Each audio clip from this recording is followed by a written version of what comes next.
Hi, I'm Anne from Game Like a Mother. I specialize in games that can be played in 20 minutes or less, and these are the top 10 most played kid games in my household. I have kids from ages 4 to 11, boys and girls, with a variety of gaming interests, and these are the games that they have just played over and over and over again. It will be years later where a younger child will discover a game that an older child used just to play daily, and then the older child will join back in and play it with them again. So these are games where if you're worried about, oh, will they still like it in a few years? Will we get our money's worth out of this game?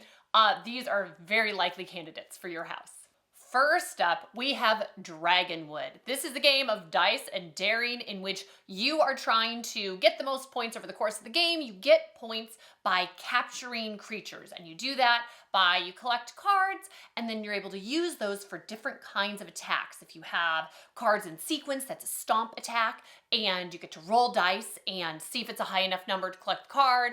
And then there are two other kinds of attacks. There's a stomp, which is the same number, and a scream, which is the same color. And there are such fun, interesting creatures that you can collect. There are enhancement cards that the kids get so excited about. There's like a magical unicorn that makes it so you have to score one lower point to capture any creature. There are special events that happen. There's a lucky ladybug that when you draw that card, it means you get to draw a bonus card into your hand. And I don't know what it is about this game, but it just hit everything on the nose so perfectly for my kids because you're collecting little handfuls of cards. It's really easy to understand what to do, and it is so satisfying to roll dice, collect creatures. It's competitive, but in a way that you generally aren't actively sabotaging other players. Like you might get a card that they would have wanted, but then they can just get a different card. There's a number of cards out there. And so a lot of games are really close. My kids are not great sports. They care very much about winning or losing. And in this, it just seemed like, oh no, we tallied up our points at the end and you lost by 2 points, but you were so close. If you'd been able to get that extra card, you would have won the game. When you collect the dragon cards at the end that are worth a lot of points, that's what ends the game. Very excited about the dragon cards. All the creatures that you collect are very cool. So this is one, we usually don't sleeve our card games, but we did put little plastic sleeves on each of the cards for this game because we have just played it so much. We have been wearing out the cards. So this is one that particularly my boys have loved, but I feel like it hits a nice note where the theme is very gender neutral. And so we've been able to get my older daughter in to play this. My younger daughter at 4 is maybe a little bit too young, but I love it too. I can't wait till she can start playing this because it is just such a fun time for both kids and adults. Next up, we have Zombie Kidz Evolution, which is a legacy game that changes as you play, and you're working cooperatively as a team with kids in a school trying to lock all the gates so the zombies can't come in. And as you play, once you get to you mark down stickers as you play games, and when you get to certain points, you get to open up a new envelope that adds something, an element to the game. The kids get new abilities and powers. The zombies have fun, exciting things that happen with them. And oh my gosh, did my kids go nuts over this. What is this envelope going to be? Everyone was really cool and exciting, and you would add stickers to the game, and then they'd want to keep on playing.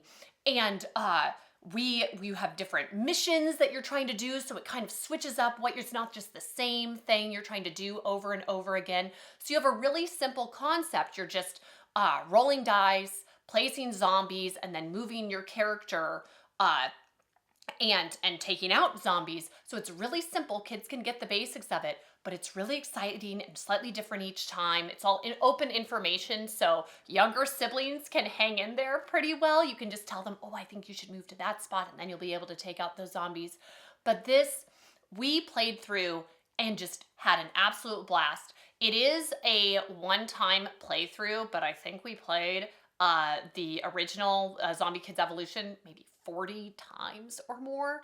And then you can play around it afterwards, but it's just really the most exciting when you're playing through the game for the first time. And then they have Zombie Teens Evolution, which is a new box, which is a continuation of the game, and it's still geared for, I think it's ages 7 and up on the box, and just the characters have aged to teenagers, and they're trying to find a cure for the zombie outbreak, and it's the same kind of thing as Zombie Kids, but just a little more challenging. And I mean, my kids play a lot of games, but they were begging to play this. Can we play a game? Can we play? Do we have time before bedtime to play another round of this? And I was very excited to play through. Oh, I wonder what the next envelope's going to be. We would talk about what we thought it was going to be. In Zombie Teens, they have a comic that you're getting little panels that are telling the story. It's just this really kind of immersive but cute zombie experience. And one of the best things I've ever done with my kids. We still talk about it fondly, and sometimes we'll get out the game and play around with it a little bit. It is just a one-time playthrough, but it is a standout, and it is fantastic. We loved it. Next up, we have Outfoxed, a game that I can confidently say belongs in every household because 100% of the kids I've played this with has loved this game. I have summer board game camps, and literally everyone loves this game. It is essentially cooperative Clue, but it's just a little bit gentle. There's a fox theme, and what you're trying to do is you're trying to get clues and uncover suspects and then whittle it down to who was the thief at the end. And kids get to roll dice, and you're just rolling for one or two things. You're rolling for eyeballs, which allow you to flip over more of the suspect cards, or you get to roll for paw prints, which you move to certain spots on the board, and then you get to get a clue token, which you put into a little decoder, and you slide it open, and you see if there is a red dot in the spot that is open on the clue token, and then that means that the thief has that trait. So it's really, there's no batteries, there's not anything techie to figure out. You just slide in a thief card into the decoder at the beginning of the game, and it has 3 dots on it, which are the different things that differentiate it from, it has an umbrella, or it has a monocle, or something like that. And so you whittle it down until you capture the right one, and it's just the happiest whodunit you ever played. There's no time pressure. There isn't anything scary. It's so happy that it's cooperative and that you're working together. So this is just absolutely a can't miss, and my kids have loved it for ages. And my youngest, this is one of the ones that my youngest is 4, and we'll get it out and play it with her, and it is very easy to get an older sibling who says, oh, I'll play Outfoxed with you, because even when you're 11 and can play a lot more complicated games, you still really like a game like Outfoxed. It is so satisfying every time. Next up, we have Sleeping Queens. This is another just big hit of a game, very popular, certainly popular in our household. And what you're trying to do is to be the first to collect a certain point value of queen cards or a certain number of queen cards. And the game kind of feels to me like the sort of the best parts of Uno plus a little memory, because there's all these action cards that do really fun, exciting things. And in Uno, that's what you get excited about. The draw fours, the wild cards, the reverse direction. Those are the really fun things about Uno. And that's what this game has, but with like a magical theme where the kings get to awaken queen cards.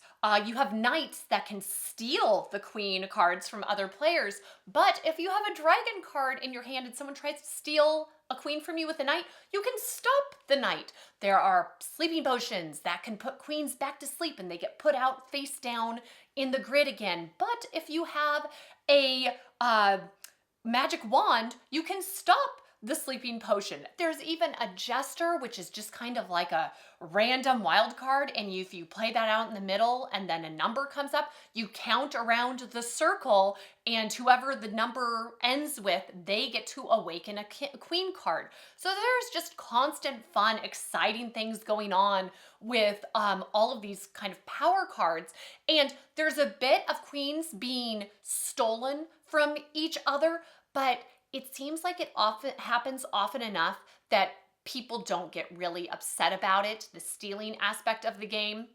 My kids don't love people being mean to them in games, and they do just fine with that aspect in Sleeping Queens. It just seems like it works okay. There's even some gentle math in this, great for very little kids, elementary age, where if you just have kind of nothing cards in your hands, the number cards that don't do anything, you can make a math problem. You can either put down matching numbers, or you can say, ooh, 1 + 5 = 6. I have a 1, 5, and 6. I can place those down and grab some new cards. And they recently came out with Sleeping Queens 2, The Rescue, which flips it on its head, and this time the queens are rescuing the king cards. And that one is also just really fun. So the one of the problems with Sleeping Queens is you can play it so much that maybe you need a change, but you still really like the theme and the idea of the game. And then you can play Sleeping Queens too. It works out well. Both are well loved in my household. Next up, we have 5-Minute Dungeon, which is a speed game you play cooperatively where you are trying to go through a pile of door cards, playing out cards together to defeat each of the items on each of the cards until you get to the boss at the end, and you're supposed to play through all of this in 5 minutes. That said, we have only played that way a handful of times. If you're playing with kids, a way to be successful with this game is to very much loosen the time element, and then really young kids can enjoy it. And then as they get older, you can incorporate the time element more, because that does make it more exciting if it's not just a slow, okay, I'm supposed to match the symbols on this card, let's take turns.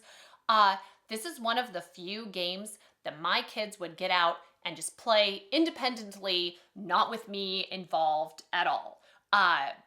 Because they could set it up. It was really exciting, and the co-op factor was huge, because then there wouldn't be fights at the end of the game. You each get to pick a character. Your character has a special ability and a special deck, and so you can do things like, as cards are being flipped out, if you're the barbarian, you have the power to slay, where you can just discard 3 cards from your hand and you've defeated a monster card. There's just a lot of really fun elements to this game. There are some special door cards that you put into the deck as you assemble it that are mini bosses or events, and you have to do big exciting things together while you're playing out cards to try to defeat that so you get to the end. And really, at the basics of it, it's just speed matching cards, flipping through a deck. You have some special abilities. Everything's pretty simple to understand. My kids played this when my youngest couldn't read yet, and he could hang in there. The other ones would just tell him what his power was, and then he was set. Everything's very visual. So the co-op games can be just amazing. There's a Marvel version of this as well, so just pick your version that you like. Start out just with a timer to see how long it takes you. Don't say, oh, we failed, it took us 5 minutes and 4 seconds. Just applaud doing better on time each time. And the kids, this is one that they still are really excited about. I'll take this to my board game camps, and there's always some kid there who's a little bit hesitant about games, and this will just grab them, especially if they really like video games in general. This seems like they will do really well with this one. So this is great for kids, and then for adults. It has good staying power. Next up, we have Castle Panic, which is another co-op game in which you are working as a team to defend your castle from an onslaught of monsters. And each turn, you're flipping out new monsters. They're moving in closer to the castle, and you are playing out cards like archers, swordsmen, knights, depending on the ring that they're in and the color that they're in, to damage and take out monsters like trolls, orcs, goblins. There are specialty monsters that's like the Goblin King, that when it is flipped out, you add an additional 3 monster tokens to the board that all are going to come on. The Orc Warlord moves all the monsters in the color that it's been placed in, 1 spot closer to the castle. So I love this game because it is very exciting to play, but it isn't timed. I have a child who really doesn't like timed elements in games.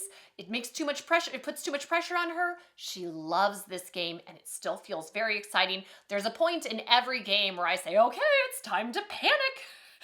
And because it just seems like there's this onslaught coming, and especially when you're still figuring out the rules, you are not assured victory. It feels like you've accomplished something when you've won the game, but it's achievable. It's very achievable once you've played through and have the basics of it down.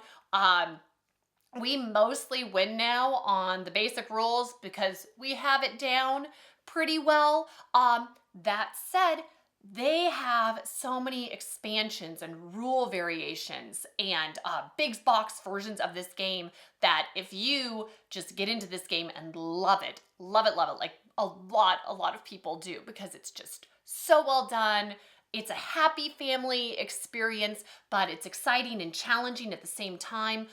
You're not going to get bored of this game because there are so many different ways you can play. I mean, it has elements like you can flip over cards, and sometimes there's a plague card. So it's a plague on archers, and so everybody has to discard all of their archer cards, which is rough if you were planning on using those. There's a boulder card that you can flip out, which can be either really great or really terrible because you roll the die and it says which spot on the board it's going to go along, and it takes out any monsters in the way, but it also will take out a castle wall. But you can rebuild castle walls if you have a brick and mortar card in your hand. You can reinforce castle walls. You have a special card for that. There's a barbarian who you can play that card, and it takes out any character in any spot on the board. 100%, it's just gone. You've taken it out. So just so many fun elements to this game. This is one that, again, you can have it be open information. A younger child can hang in there with older kids and adults, but this is also one that I've brought to adult game nights, and it doesn't feel like I'm playing a little kid game. So it just works for everybody. It is fantastic. Next up, we have Zombie Dice, a delightful little dice game in which you are a zombie and you are rolling for brains. It's incredibly simple. It's a push your luck game. All you're trying to do is roll dice and be the first to have collected 13 brains, and then you are the best little zombie. Good job. So it's so simple, but it's really fun what you're doing each time you're rolling 3 dice. And if you get a brain, you get to keep it, collect it. If there's a shotgun rolled, one of the angry villagers has shot you once, which is bad. You have to set that one aside. And then there's footprints, which means they've run away from you, but you get to re-roll that die and try to catch them again. You just keep on going, trying to collect brains until you've been shot 3 times, which means you lose all the brains you got from that round. Or you can just say, okay, I got 5 brains, super tasty, I'm good for this round, and pass the dice along, and then when it comes back around to you, you try to build off of that and get to 13 first. It is one of our favorite games to bring to the pool. It's really portable. It's really easy to teach people because you literally will just hand it to them and say, pick 3 dice, now roll for brains, and then you can tell them what to do from then on. So quick, hilarious, satisfying. The outside of the container is very gross looking, which I don't love, but the dice themselves are just fine, cute. It's just no gross pictures on the dice. And if you really love this game and just want more, we played this happily for years and years, just the base version, but we recently got the school bus expansion, which is a giant die. And you can get extra brains on it, or you can get run over by the school bus, and it has a few extra fun things that it adds to the game. But this one is just so simple, so easy, but really, really fun, and that just means it gets played a ton. Next up, we have Skulls of Sedlec, which wins on theme alone, because in this game, you are a half-blind monk who is exhuming and rearranging graves in an overcrowded graveyard due to the Black Plague and the Hussite Wars. And all you're doing is you're making a pyramid of cards, and you're trying to have it score the most points. And you get points. The criminals need to be next to priests because that helps them atone for their sins in the afterlife. The romantics like to be buried next to each other. That scores more points because their love endures into eternity. Royals like to be on the top, the very top of the pyramid, and then they score points for everybody who is underneath them. So it's just really simple, but like a interesting puzzle to try to kind of compete with other people to try to get the cards and place them how you want to in your pyramid. And this is it's fun, it's simple, it's played all the time because it's through, we got this game through Button Shy, and they specialize in wallet-sized card games. You have to go to their website to get this. This isn't available at big box stores, but it's very affordable. Shipping is cheap because it's just a little wallet with like 16 or 18 cards in there, and that is the game. And it gets played all the time because it's fun, but also it is so portable and so easy to bring along with us places. When we go on an airplane, this is one of the games we bring 100% of the time, and I'll play it with a kid or two because it's a nice screen-free option. It works well on the tray tables. This is one that I'll toss into my bag if I'm going to a sporting event, and if I'm waiting with a kid, we can get it out and play it on a table because it's just so quick and easy and fun to play. So they have a whole bunch of really great games. We play a ton of them, but this is just a really fun one and is definitely our most played with our kids.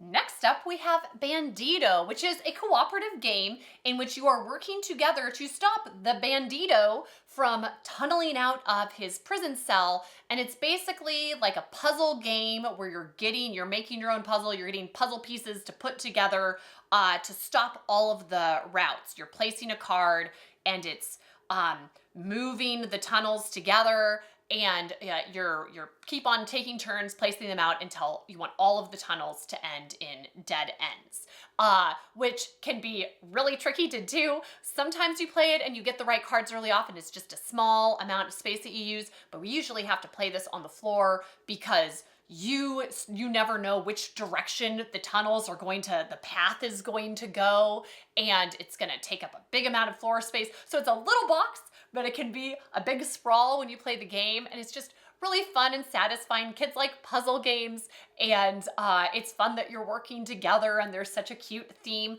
There's another newer version out that's called Bandido that has a few more rules as part of the game where special events can happen. And it's fine. It's still the same game. My older son prefers Bandido. He likes a few more things going on, but I prefer, and my other kids prefer, the elegant simplicity of the original Bandido, but both are excellent, and it's just a really fun concept for a game that's done really well.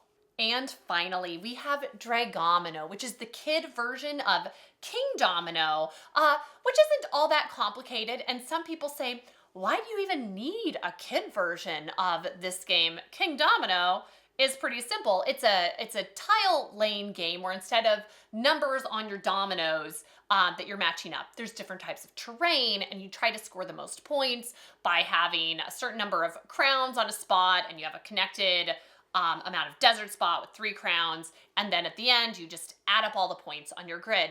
But try asking your 5-year-old, okay, what's 5 times 7 plus 3 times 6 plus 2 times 4?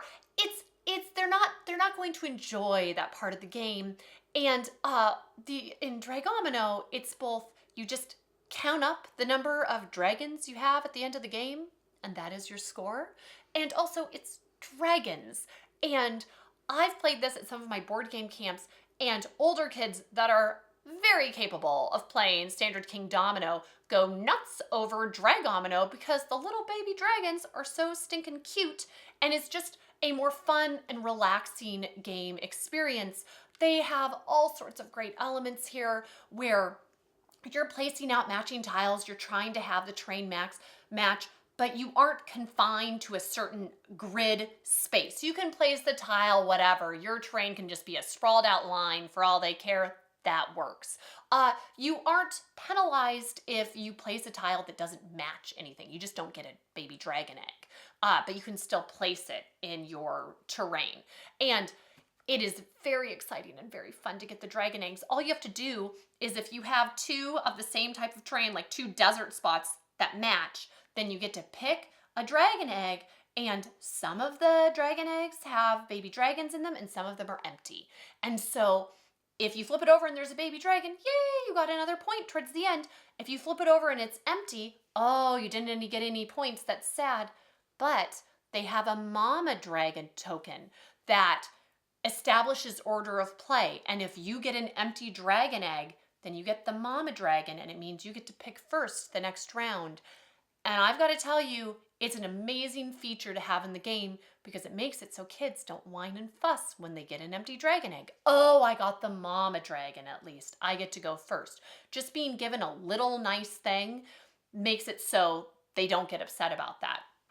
And they have really nice other elements where the volcano dragons, there are way fewer empty dragon eggs, and so kids can learn there's some basic strategy there where, okay, I want to get more of the volcano spaces because I have a better probability of getting an actual dragon. Or they have these lake pieces. If you attach a spot that has a lake on the terrain, then you get to pick 2 dragon eggs. And one of them you can pick, oh, this one has a baby dragon in it, this one is empty. I'm putting back the empty one. I'm remembering where that is so I don't draw it in the future. And I flip it out. And it's just, kids like to be able to add up their own score. They can set up and play this game independently. And it is just such a fun, easy game with a great theme.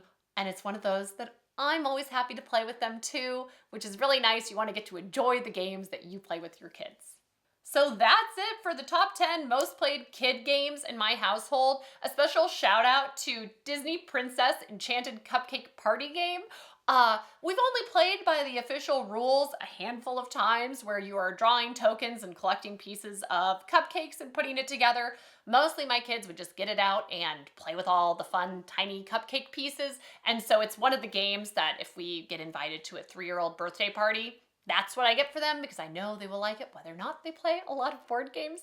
But so many of my favorite memories with my children revolve around playing games together. It's amazing for quality time. So hopefully you found a game here that's going to create a lot of fun quality time for you and the kids in your life. Thank you so much, and I'll see you next time from Game Like a Mother.